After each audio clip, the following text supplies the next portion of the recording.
Welcome to our channel. Today we how to configure teamwork.com projects for client collaboration, full guide step by step clearly. Open your web browser and navigate to teamwork.com. Log into your teamwork.com account using your credentials. Once logged in, you will be directed to your dashboard.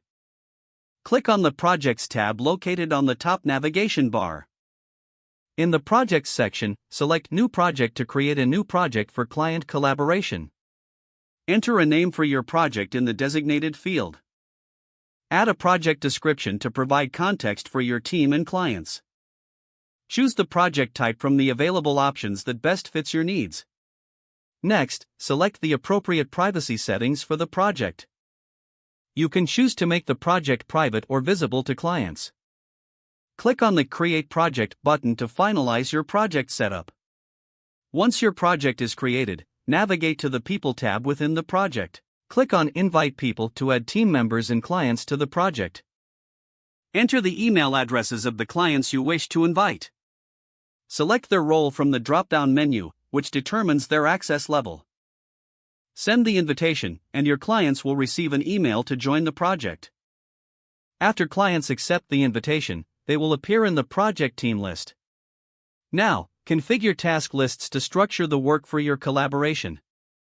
Click on the Tasks tab and select New Task List to create specific lists relevant to the project. Provide a name for each task list, ensuring it reflects the project phases or milestones. Within each task list, create individual tasks by clicking Add Task. For each task, assign a responsible team member and set due dates. Include detailed descriptions and any necessary attachments to clarify expectations. Once tasks are set up, review the notification settings in the project. Make sure task updates and comments are sent to both team members and clients. Now, customize the project's appearance by adjusting the project color and icon. This makes it visually distinct and aligns with your branding. Consider using the calendar feature to set important project deadlines. Utilize the Files section to store all project-related documents in one place. Don't forget to like this video and subscribe to our channel for more step-by-step tech guides.